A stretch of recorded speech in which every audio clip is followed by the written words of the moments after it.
రైతు మహాసోరులందరికీ నమస్కారాలండి. సో ఈ రోజు వాయుతేజ 9. సో ఈ వాయుతేజ 9 గురించి అన్నగారు ఏ ఊరు అన్నమంది? మద్దులపల్లి. సో ఎక్కడ, ఏ ఏరియాకి అది సంబంధించింది? ఎనుకూరు ఏరియాకి సంబంధించి మద్దులపల్లి. సో మద్దులపల్లి ఏరియా నుంచి అన్నగారు అయితే రావడం అయితే జరిగిందండి. సో ఎన్ని ప్యాకెట్లు తీసుకుంటారు? 14 ప్యాకెట్లు తీసుకుంటారు. అన్న ఏ విధంగా తీసుకుంటారు అన్న? అంటే ఈ సీడ్ ఎలా చూశారు మీరు? ఎక్కడ చూశారు? మీకు తెలిసిన వాళ్ళు మంచి కాసిందని చెప్తే తీసుకోవడం అయితే జరుగుతుంది. సో ఎంత 14 ప్యాకెట్లు అంటే ఎంత? ఒక ఎకర్ తీసుకెళ్తారా?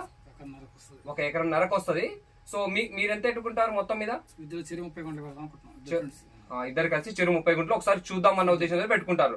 సో ఈ యొక్క వాయుతేజ 9 గురించి ఆల్రెడీ విని మన రైతు మహాసోళ్ళు అయితే మద్దులపల్లి ఏరియా నుంచి అయితే రావడం అయితే జరిగిందండి. సో ఈ వాయుతేజ 9 అటువంటి వెరైటీ మనం చూసుకున్నట్లయితే నల్లిని గాని వైరస్ ని గాని, అదే విధంగా మనకు ఈ యొక్క నల్లి సమయంలో నల్లిని తట్టుకొని కూడా కాపు నిలబెట్టడంలో ముఖ్యంగా ఈ సంవత్సరం కొత్తగా తీసుకొచ్చినట్టు వెరైటీ అండి. లాస్ట్ ఇయర్ శాంపిల్ గా మాత్రమే ఇచ్చాము. ఆ ఇచ్చినటువంటి రైతుల దగ్గర నుంచి మీరు ఫీడ్బ్యాక్ వినొచ్చు. ఈ సంవత్సరం ఏంటంటే ప్రతి ఒక్క రైతు మహాసోలకు ఇస్తున్నాము.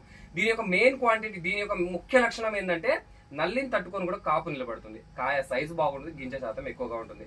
దానివల్ల మనకు వెయిట్ గెయినింగ్ అనేది అధికంగా వస్తుంది. ఇది ఈ యొక్క వాయుతేజ 9 యొక్క మెయిన్ స్పెషాలిటీ అండి.